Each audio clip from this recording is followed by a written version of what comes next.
This is episode number 105. Really? Number 105? Well, I guess that's right. Of Hebrews in Exile with our honorable teacher, Robert B. Holman Jr. and Sean Appleton. And in our journey of life, we may encounter individuals who call themselves Hebrews, but you know how you can really tell if a person's Hebraic or not?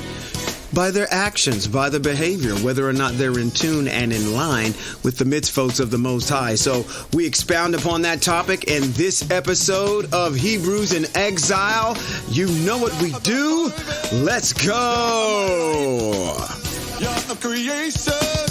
You make everything right. Give me more power. This is Rabbi Robert B. Holman Jr. and Sean Appleton. And this is Hebrews in Exile. Once again, we're here, and we have a mandate.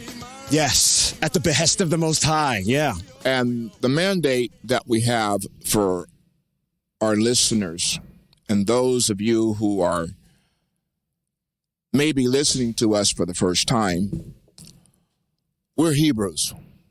Yes. And there is a distinct difference between true Hebrews and those that want to call themselves a Hebrew.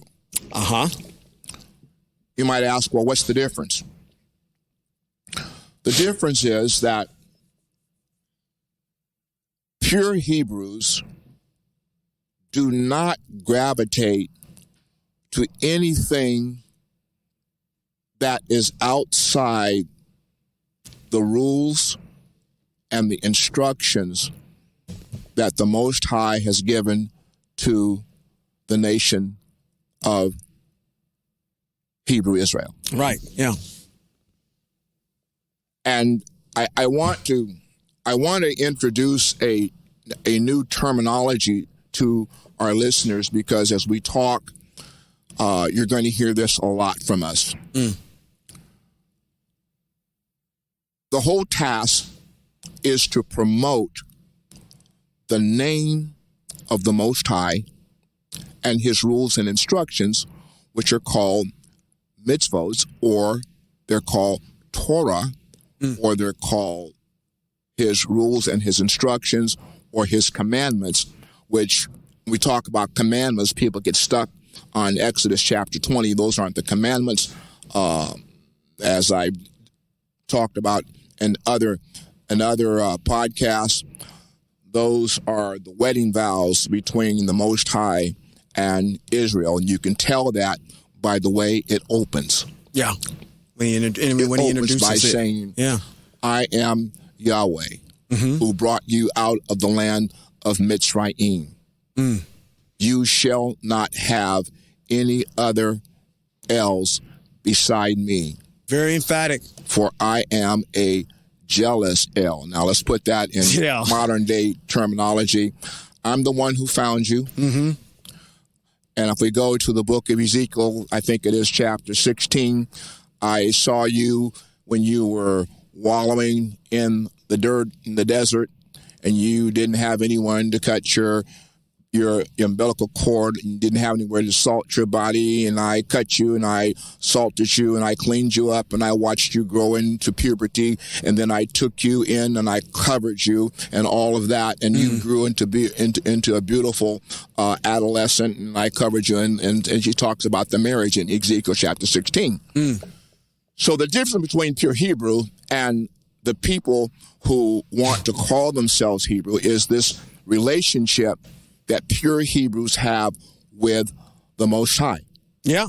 He can be our husband. He can be our father. He can be anything that he desires to be to us, but in relationship to him, there's a pureness in which that we obey. Right. There's the optional word that you're going to hear flowing all through the language. When we start out giving instructions in Exodus through to Devarim, you're going to hear this word obey. Obey what?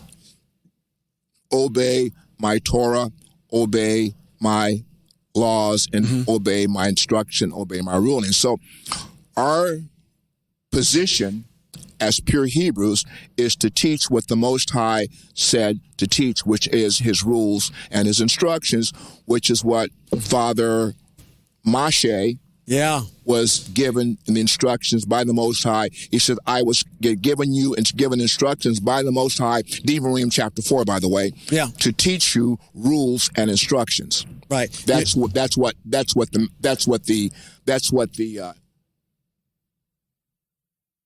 the charge is. Yeah. I mean, I'm going to pull a page out of your book when it goes and it talks about, hey, you know, we were in this liturgy of doing the parashahs every single week and so on and so forth. And the mandate, again, going back to Devarim chapter 4, is to teach the mitzvot. Yes, that is our history that we go over, and we try to make sure that you understand where you come from and how you connected to that group of people. But at the same time, the mandate has always been to teach the mitzvot. We have this perpetuation of individuals that are doing a poor job of passing down these statutes and governances and colloquialisms and culture that is rich in our text.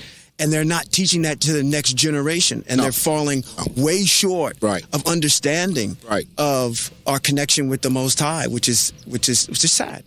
So coming back again, pure Hebrews connect to the Most High in the way that the Most High wants us to connect with him, by teaching his rules and his instructions, and not by engaging in anything that is idolatrous. That's right, because he says what? He's a jealous jealous Elohim. And he's, as a matter of fact, in what does it say in the Devarim chapter 6, verse 4, I believe it says what?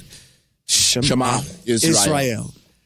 Yahweh Eloheinu. Right. Yahweh Echad. He is one. He is one, which is interesting because when you do a type of study of individuals at that particular time, they believed in every single kind of God, the gods of water, the gods of the air, the gods of all the rocks, the land and the sea.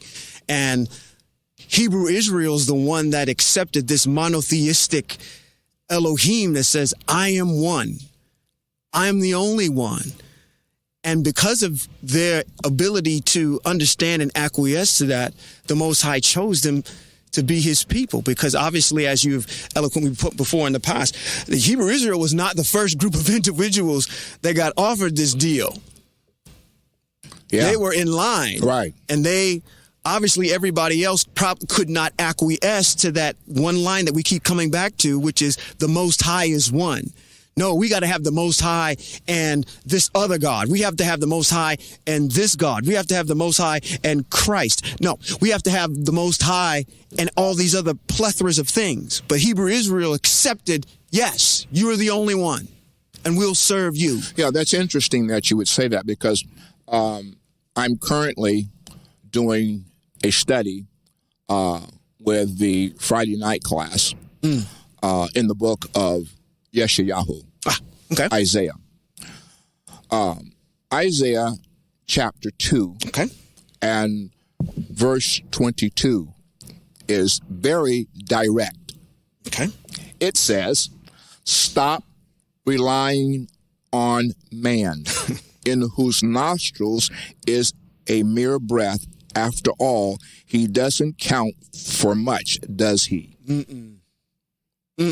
Now that's the prophet Isaiah talking. That's right. Very direct. And then text goes on to say and tell us not to put any confidence in flesh. Yeah.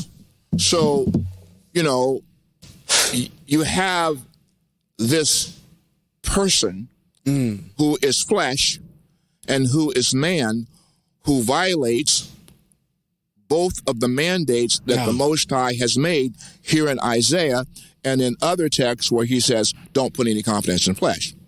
There you go. And then he backs it up over and over in Isaiah by saying, I'm the first, I'm the last. Besides me, there is no El. Right. And I am your rock, I'm your savior, I'm your redeemer. And There is no other. You know, he repeats this over and over again. So when we talk about being pure, we're pure to the one who created us, to whom we're married to whom also he calls us in Shemot 4:20 or 22 that Israel is my firstborn son. Mm-hmm.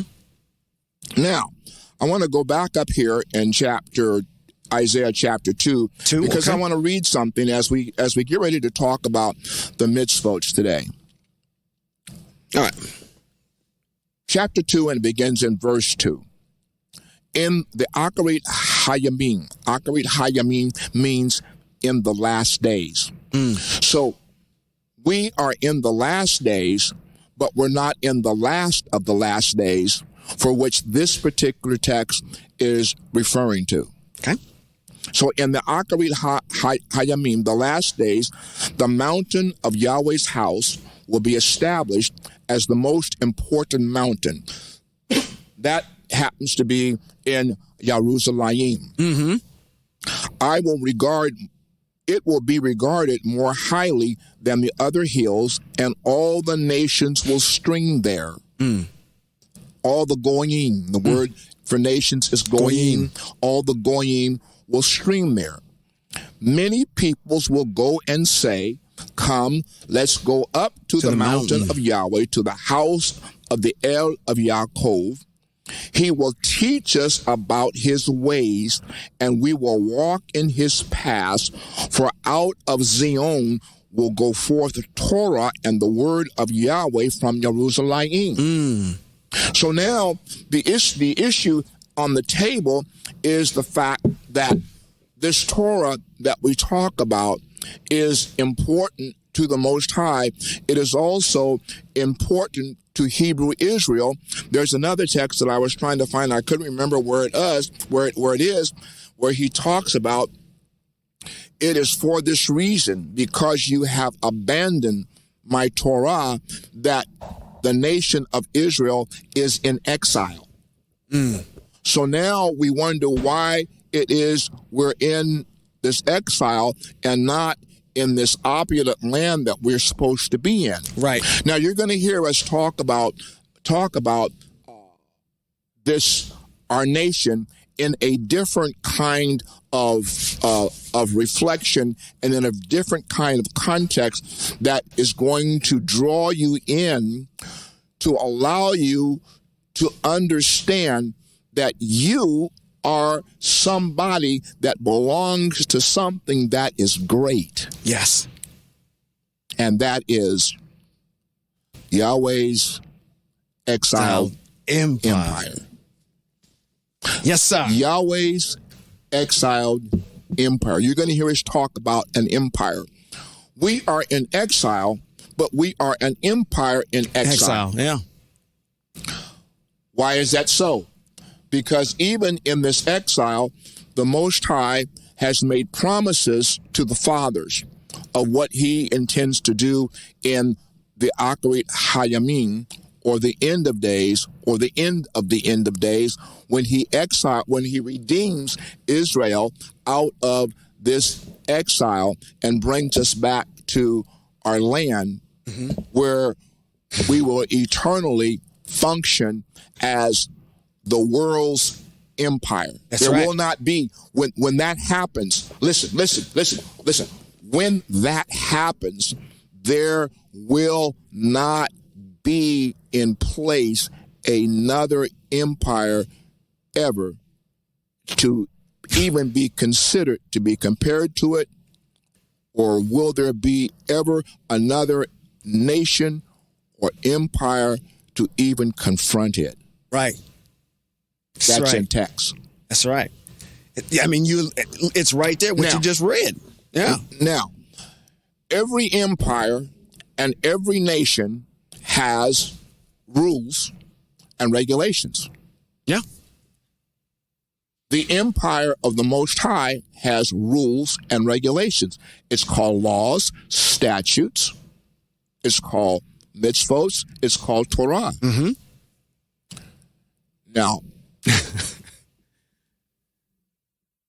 pure Hebrews are in opposition to the worldwide view that says that the rules and regulations of the empire of the Most High have been annulled, right, and done away with. That's correct. True statement. True Hebrews are in opposition to that. Right.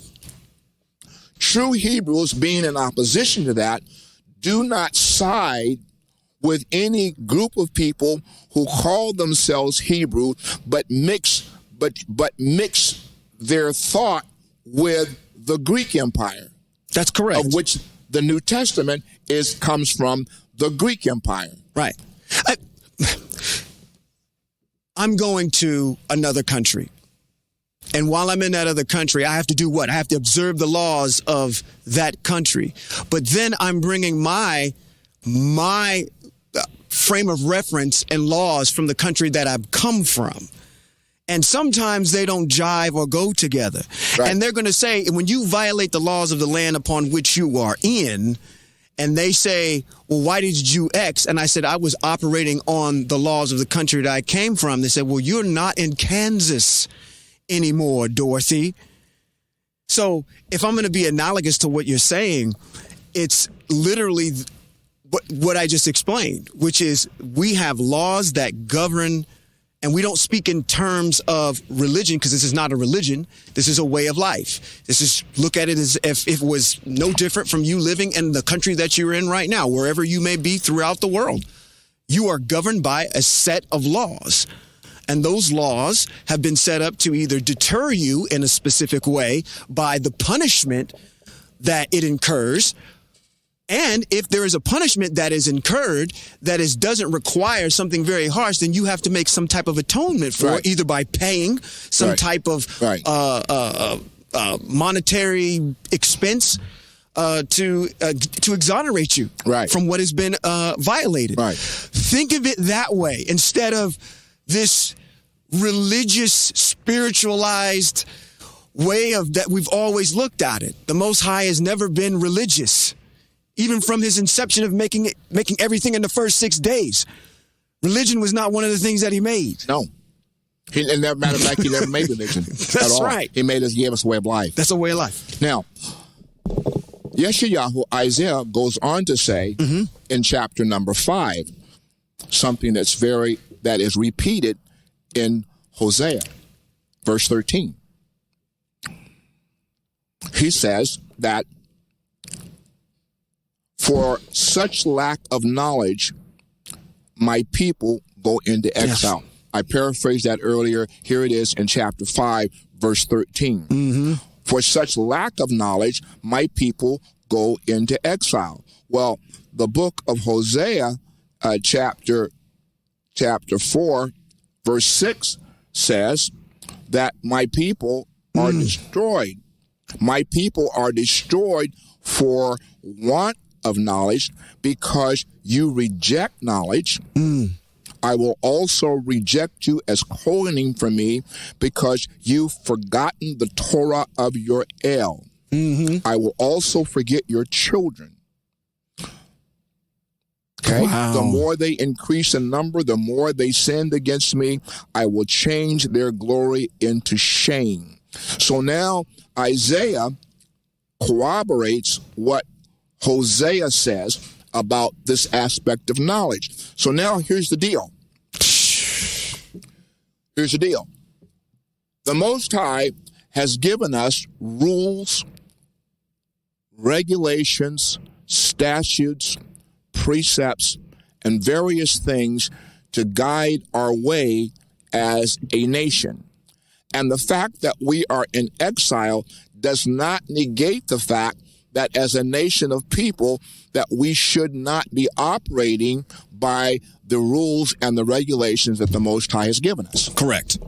Okay? Now, correct. And the reason for that, and the reason why I'm spending time going over these with you, is because this is what's going to be in play when you wake up from the dust and arrive in the land. Correct. It's going to be instantaneous. There's not going to be any grandfathering in. So as we go to the dust, Our mindset is already locked into the governance of the empire that's there, which is the reason why there's a mandate upon us in this exile to teach what Moshe taught the nation of Israel before they went into exile. Right. Okay? Right. So, now, just in case you don't understand the gravitas of the importance of this, let's read 13 down through verse 14. Let's read it again. For such lack of knowledge, my people go into exile. This is also why their respect for men starve, and their masses are parched from thirst. Therefore, Sheol, this is not hell. Yep, that is not hell. This is not hell. That is the grave. Sheol has enlarged itself and opened up its limitless jaws. And go down and down go their nobles and masses along with their noise and their rebels. What that means is that those who reject Torah and those who are scorners, and fools will never see the light of day. They will go to the dust, and they will never, ever be revivificated from the dust. As Daniel chapter 4 says, when we arrive back in the land, there's a revivification from the dust. We will stand up like full-grown men and have full body, mind, soul, and spirit, and we will be connected back to the Most High. What he's saying here is those of you that have lack of knowledge and those who have no respect for him, that Sheol, the grave, has enlarged itself to hold the capacity of those people that aren't going to make it. Now, here's the deal. Because I'm going to ask you, we need to clarify something in here. Go. This is for, now, I want to get your opinion on this. This is for individuals that know. Yes. This is for the... know, and then you turn around and did this anyway and led people astray. This is for the fool. This is for the fool. This is not for the individual that has generationally been taught a certain way that's been incorrect. Yes. And saying out of the innocence and inadvertentness of what they're doing, that this doesn't pertain to them. No. You had to have some type of premeditated knowledge. Premeditated knowledge. Yes. Okay. Yes. So with that being the case, I wanted to set the table with that before I got into talking about mitzvot and Torah concepts tonight. But once again, using the words out of the book of Malachi says that then you will know the difference between that which is set apart and that which is not set apart. Correct. We are pure Hebrews. We have been set apart for the Most High. Why? Because the Most High says, be set apart as I am set apart. Right. Okay, set apartness just means being holy, but I don't use the context of the word holy because the word holy has some heathenistic connotations to it that you've never been taught, you've never been heard, and everybody thinks, well, holy is okay. No, it's not. Just like God is saying God is not. That's got some heathenistic connotations to it also. But you don't know that because your Kohanim, who are your teachers and your preachers and your pastors, I can't say the word. They lack knowledge. Let me say it. No, they simply lack knowledge because they have gravitated to a Greek religion. And they're trying to mix Greek with the pureness of Hebrew, and that's like trying to mix water and oil. Right. They're never going to mix at all. Let's go. We stopped off in our last conversation with the mitzvot in Vayikra chapter 22 and verse 32, the obligation not to profane Yahweh's name. So we're going to start there, and we'll move forward as our time permits us. Okay, so in Vayikra chapter 22, verse 32. Okay.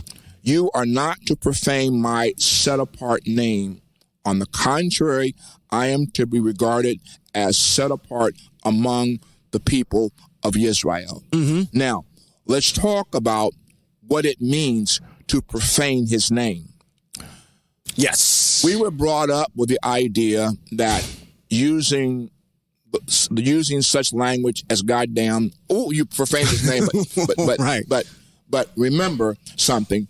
God is not his name. It's a title. that's ascribed to many L's, and that's little L at that, not big L. That's little L's to many gods.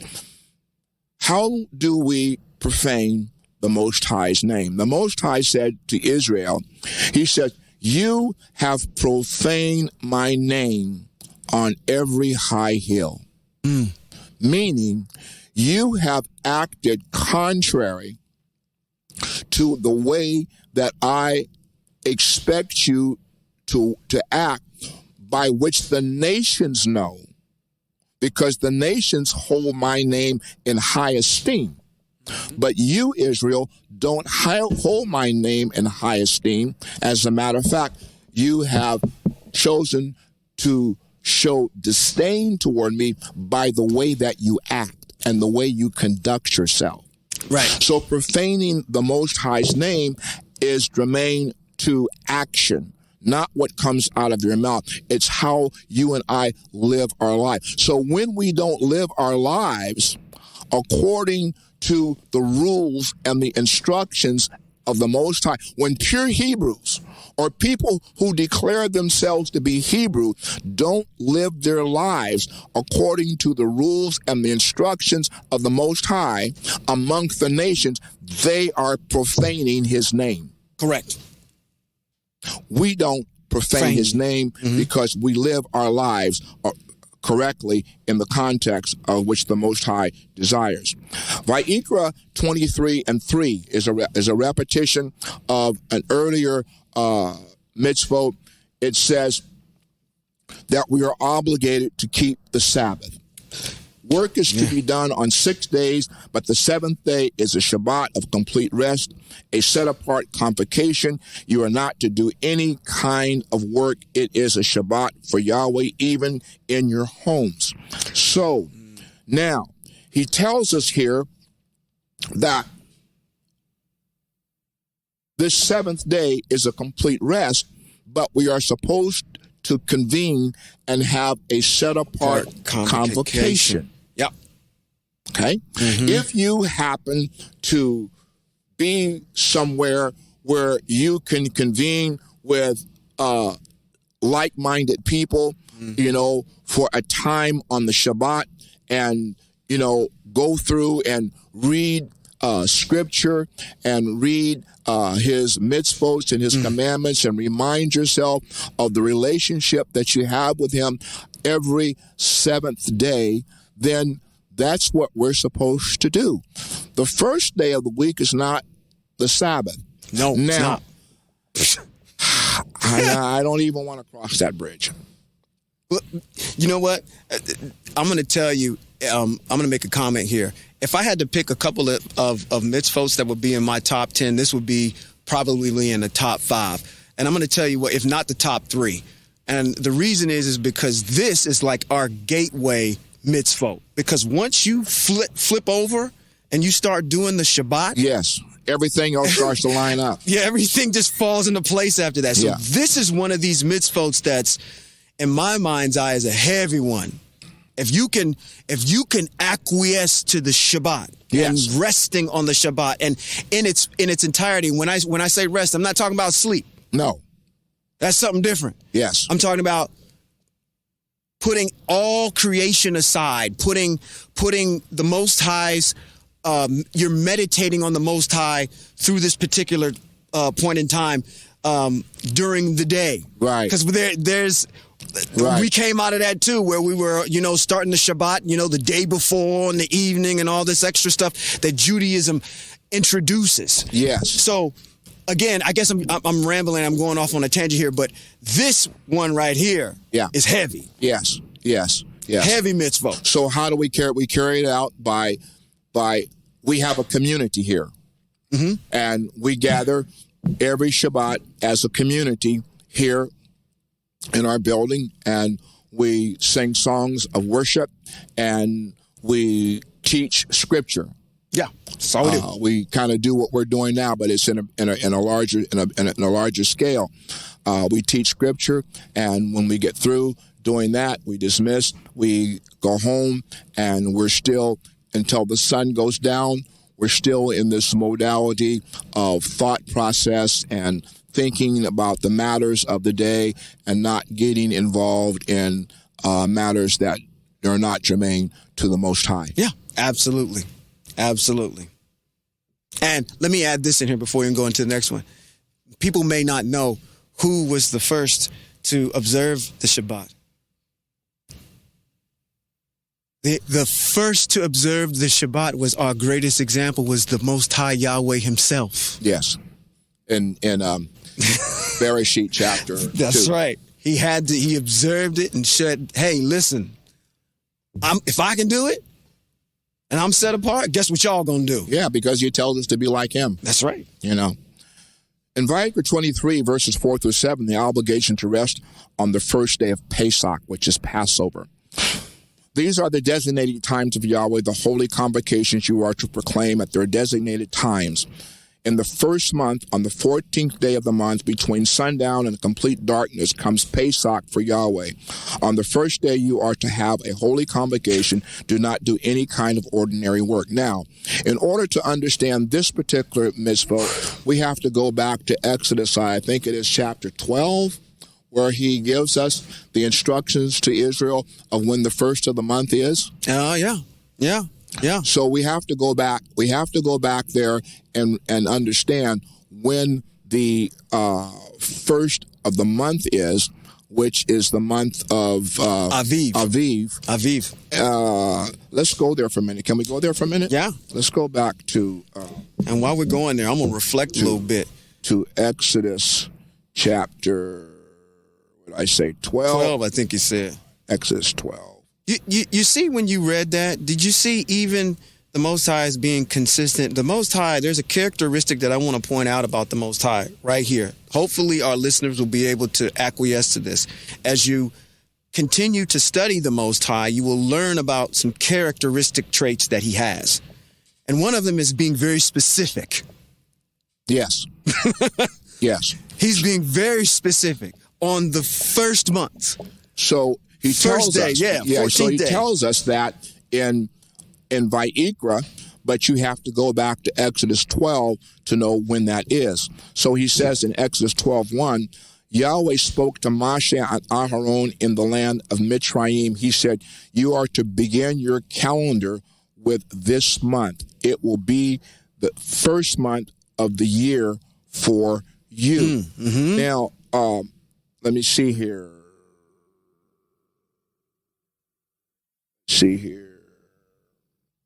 I mean, this is super specific in here. Yep, it is. So the first month for Hebrew Israel on the calendar is called Aviv, which occurs in the spring of the year.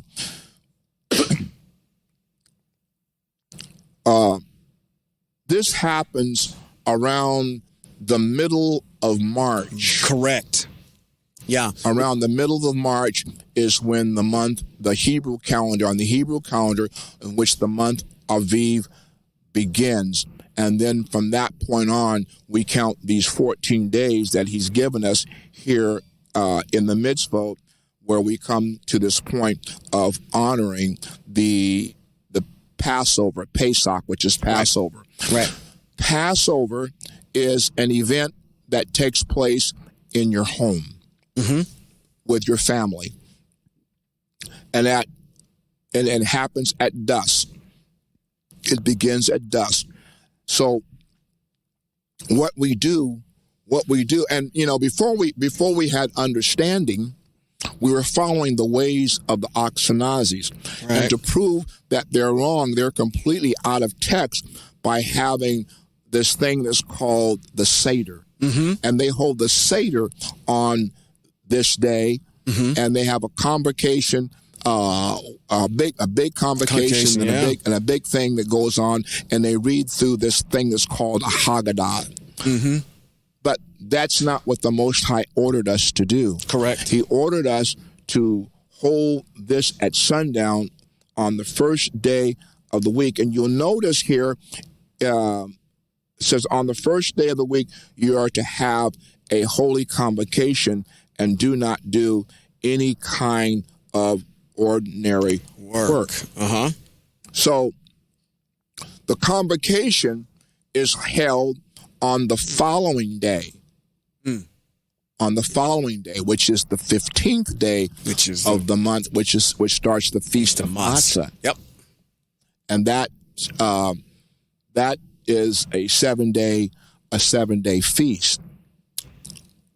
Feast of Matzahs, yeah, 7 day feast, which kicks off the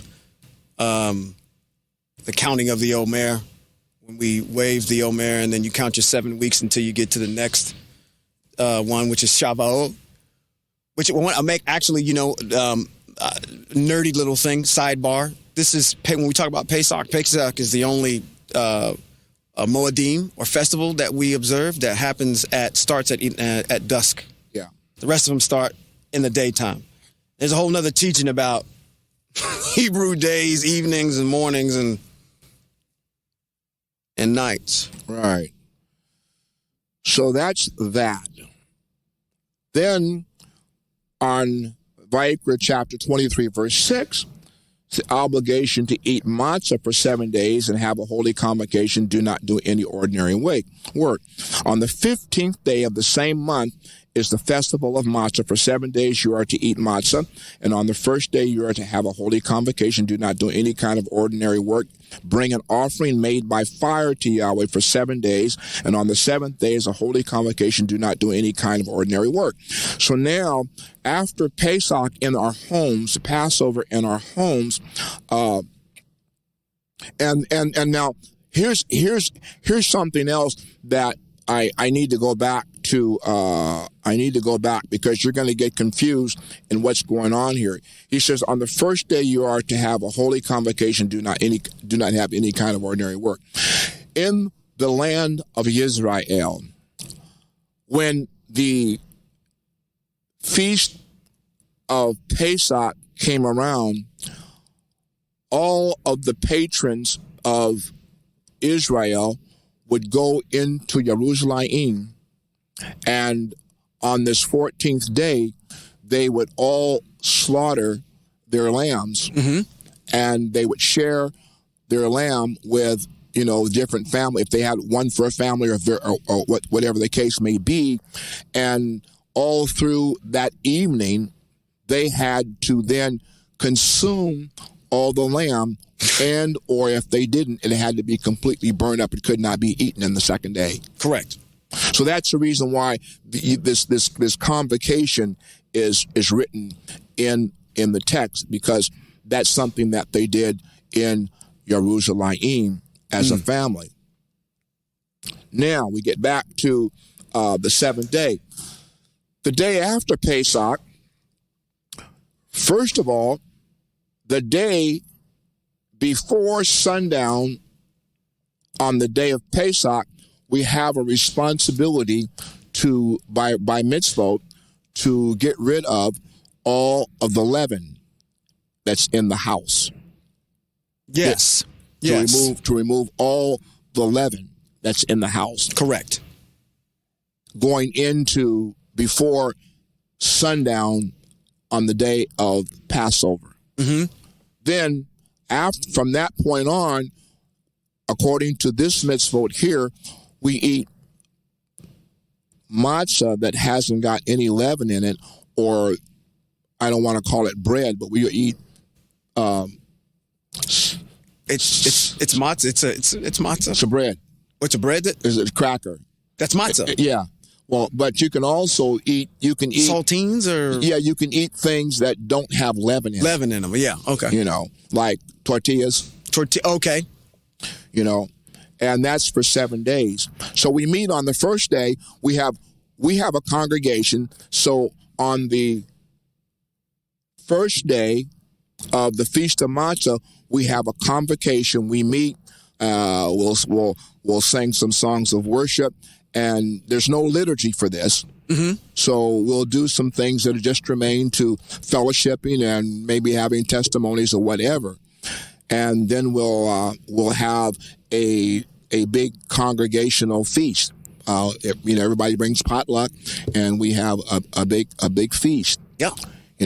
And then on the seventh day, we come back and we hold a convocation on the seventh day that we do not do any ordinary work. It's a Shabbat also, and we do the same thing that we do on the first day. So that's how we honor this particular mitzvah. Now, notice that as I talk about Passover, I'm not talking about Easter. No, you're not. Easter is not Passover. Easter is pagan after the order of Astarte, the fertility goddess. Correct. Which is the reason why you have chickens and bunnies within the framework of this celebration that's called Easter, which the Christian church now here's come out from among them. Now here's something interesting about Easter and Passover. Okay? Yes, sir. The definition, Proverbs opens with the context of defining the simpleton, the scoffer, and the fool. Okay? Mm-hmm. Easter is one of those celebrations that's germane to defining a fool. Why did I think you was going to go there? No, it is. Why? Why? Because how do you define a fool? A fool is someone who knows the difference, but doing right gets in the way of doing what is right. That's a fool. That's a fool. So now they know that Easter is a pagan holiday or a pagan thing. So they change the name of it in some instances of those who are trying to find a loophole, right, by changing it from Easter to Resurrection Sunday. Sunday, right. But there cannot be a Resurrection Sunday because the Lamb is never resurrected. That's correct, because he's burnt up completely. He's burnt up completely. And there's no resurrection of the Lamb. And secondly of all, if you're celebrating the resurrection of a man, I just read to you in Isaiah what the Most High said about a man. And then the second thing about that is that if we're celebrating the death, burial, and resurrection of a man who was not supposed to have been sacrificed, because the Most High does not, there's no mitzvah that requires, or the Most High asks for, the sacrificing of a human individual. As a matter of fact, he says in text, it never entered my mind. Correct. So now we have the religious Christian church knowing that there's something wrong with this, but we're not going to call it Easter. We're going to call it Resurrection Sunday. That's the action of a fool. Yeah. Because you know it's wrong, but you try to skirt around it to try to make it right. See, what you said was so cold-blooded. Can I give you an accolade real quick? That was cold-blooded. I don't know what you're on right now. Can I have some of it? Because I'm going to tell you what. I'm in text. Because the fact that you just sat there and said, when that sacrifice was made, matter of fact, I don't know anywhere in text where a sacrifice has to be resurrected, period. No sacrifice. No. Do we ever resurrect? And if this is a sacrifice to the Most High, then there's a lot of things that are wrong here. Yeah. In this whole entire scenario, let alone if you saying that this is the Passover lamb, and if this is for individual sin, then he's the wrong gender Anyway, because it's a female that's supposed to get offered up. Yeah. So there's a whole bunch of problems with it. Like I said, that's cold-blooded. I never thought of it like that. Yeah, I mean, no sacrifice to the Most High is ever resurrected. No. So once again, I get back to how I opened this discussion tonight. There's a difference between pure Hebrews and those who call themselves Hebrews. Mm-hmm. I'm speaking to you from the voice of a pure Hebrew, and I'm speaking to you from the voice of how a prophet would describe this to Israel. Yeah. Okay? Right. Now.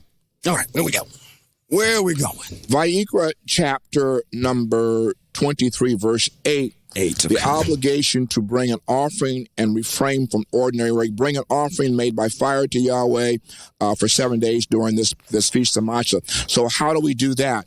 Well, what we do, because the offerings here in text are germane to animal sacrifices. Correct. Okay? We cannot do animal sacrificing in exile. Therefore, this is the reason why in these mitzvot that I'm describing to you, I'm not describing anything that has animal sacrificing in it except for these here which happen to have it in it. Mm-hmm. But what we do, as opposed to having animal sacrificing, is that the people bring a literal offering. They bring a gift of offering. They bring money in place of the sacrifice that would the animal sacrifice that would be offered. So they bring money instead. Yeah, it's symbolic. It's symbolic. Now,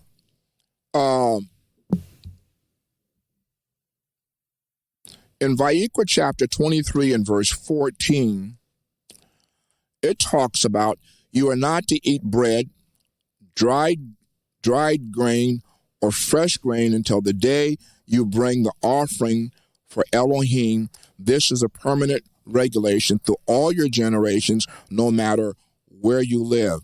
So this is the 16th of Nisan, the day in which the Omer is brought. Right. So if we're in the land, we would know something about Omer. But I've already told you that from the 15th or the 15th of Aviv, those 7 days is which we don't eat anything that has any leaven in it. Now, since we brought up this issue of the grain offering, the next obligation is to count the Omer. So now, in the month of Aviv, the day after Passover, starting on the 15th of the month of Aviv, we start counting the days of the Omer, getting down to a time that's called Shavuot. So let's read the text. Okay. From the day after the day of rest, that is from the day you bring the sheaf of waving, you are to count 7 full weeks. So those 7 full weeks are going to take us down, to 50 days. Yeah, like 50 days. Yeah, 49, 50 days. Yeah. 50 days down to Shavuot until the day of the 7th week, and you are to count 50 days, the text says, and then you are to present a new grain offering to the Most High. So now that's called counting down to Shavuot. Now, we don't have grain offerings to bring, but we do have the time frame that takes us into the time of Shavuot, which is in verses 16 and 17 of chapter 23. Until the day, let's go back and read it from the context here. Verse 16, until the day after the 7th week, you are to count 50 days, and then you are to present a new grain offering to Yahweh. You must bring bread from your homes for waving, 2 loaves made with 1 gallon of fine flour, baked with leaven as first fruits to Yahweh. So now we have a convocation on the day that is called Shavuot. Let's go to verse 21. 21, okay. On the same day, you are to call a set-apart convocation.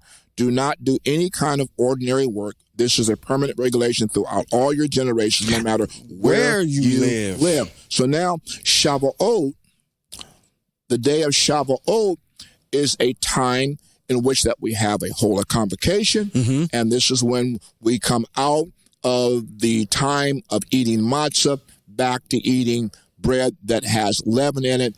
And on the day of Shavuot, we have a holy convocation here in our assembly, and we have a big potluck, and we have a good feast, and we have wine and bread and some good food. That's right. You know what? When we think about this, and you think about the Hebrew people, where they were and what they were doing, they were having a community barbecue. That's exactly. They're having a block party. They were having a community barbecue. Can you imagine what that's going to be like? Pitting somebody else. This is my dry rub beef ribs over here, Jack.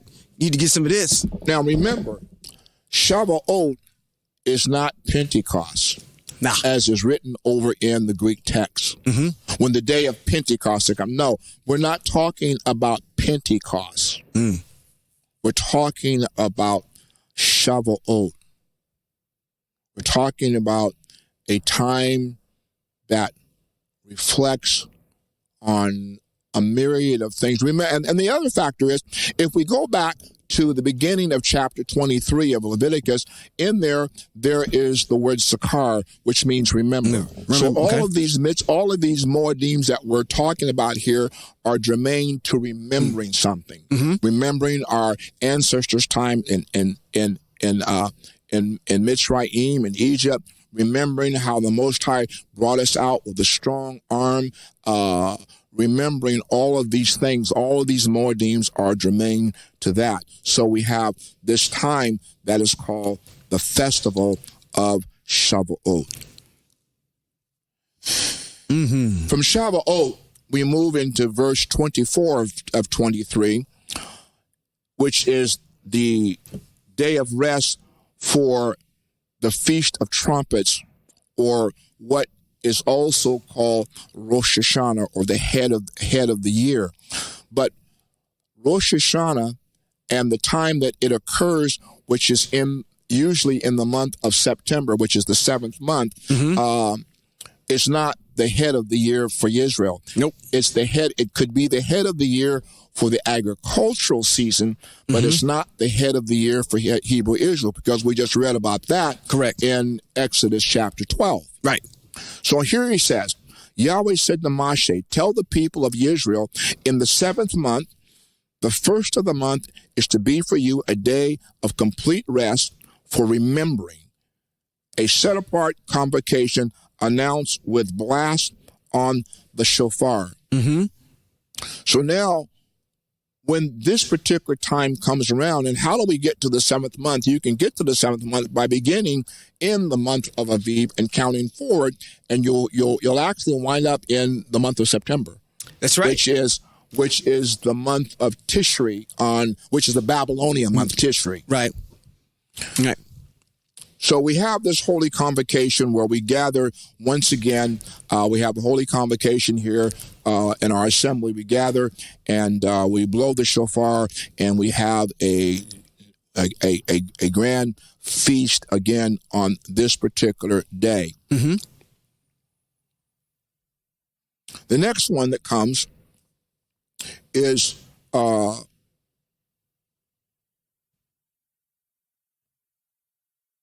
along with that, let me continue to read there. Okay.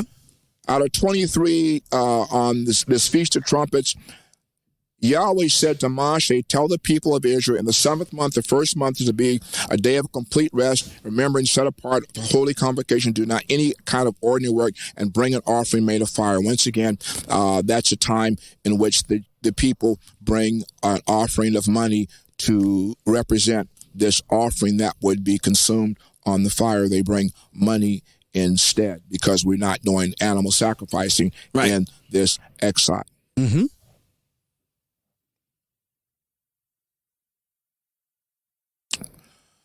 Okay. Vayikra 23 and 27. The obligation to fast and bring an offering made of fire on the Day of Atonement. Uh-huh. This day right here, Yahweh said to Moshe, the 10th day of the 7th month is Yom Kippur. Yom Kippur is the Day of Atonement. You are to have a set-apart convocation, and you are to deny yourselves, and you are to bring an offering made by fire to Yahweh. So now we have this day in which we don't do any kind of work, because it is the day of an appointment and for you before Yahweh. So this is a time of complete rest.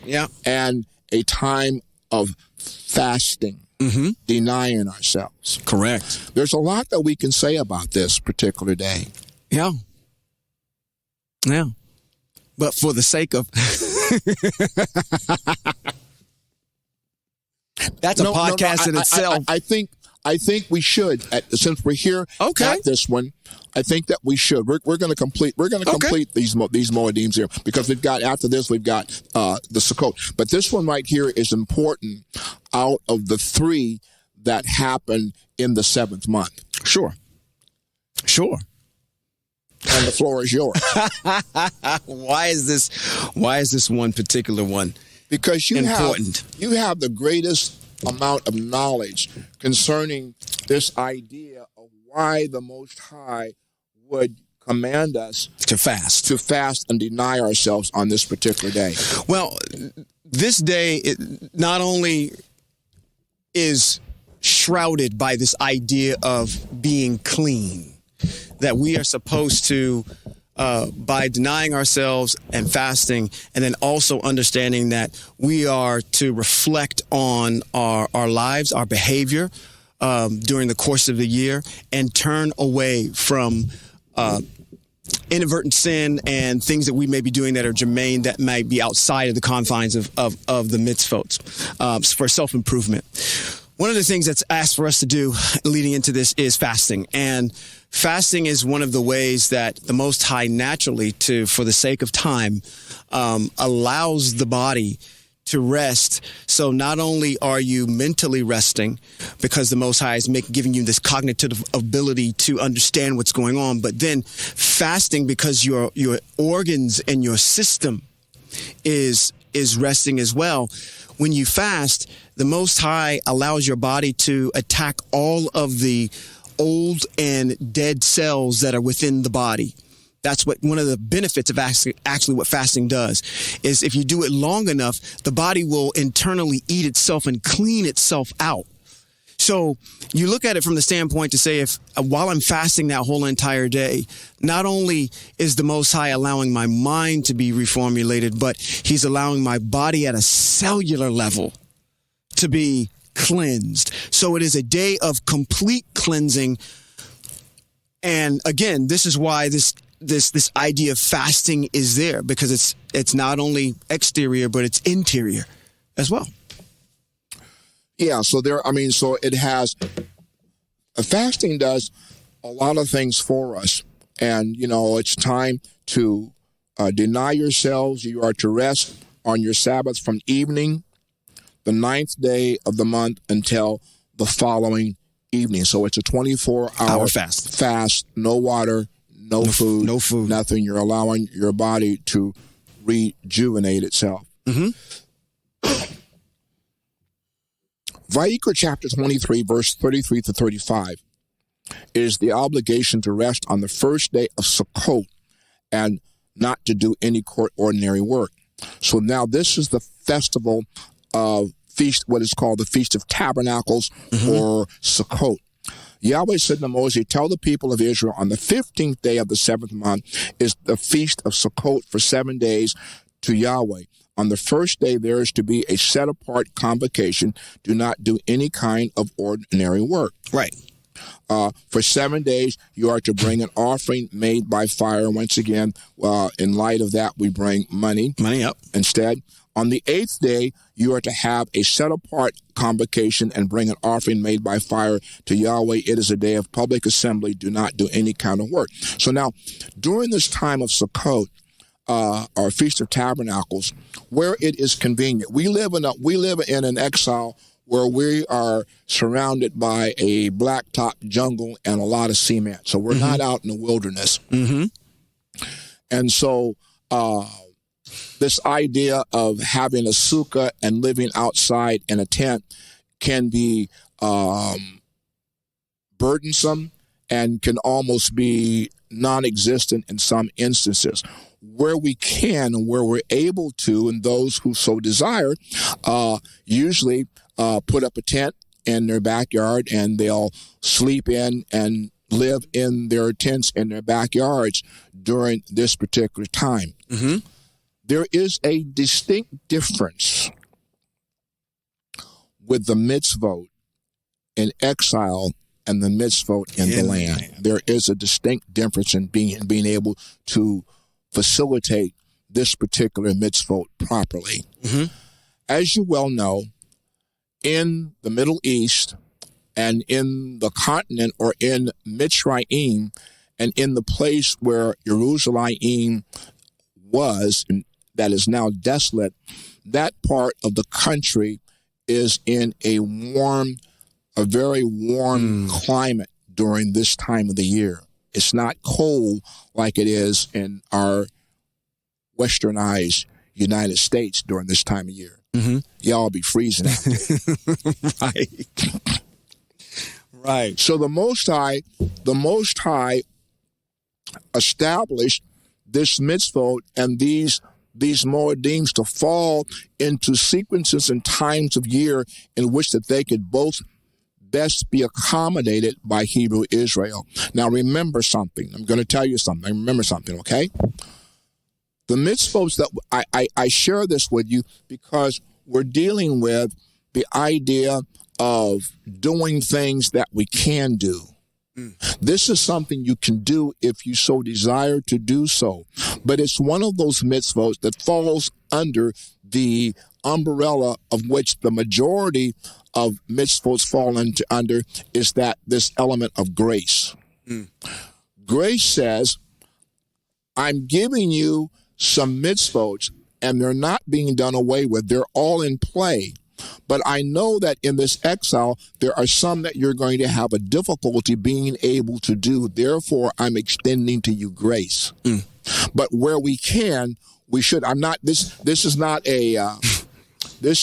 a sidestep around the mitzvah whereby, well, if I can do this for this one, I can do it from all. No, that's not the case. Right. That's not the case. Correct. Correct. We make forth the best effort that we can to apply ourselves to all of the mitzvot that we can in this exile. And the ones that I'm talking to you about are ones that we can do that separate themselves from anything that has to do with animal sacrifice. Because what the Christian church, we don't do animal sacrifice. Well, the mitzvot are more than animal sacrificing. Correct. They're ethical and they're moral, as I've shared with you before in talking about the mitzvot.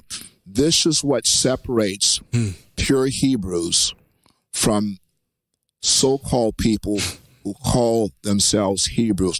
This and the absence and the disobedience of not obeying what the Most High has said is the reason why we are in this exile.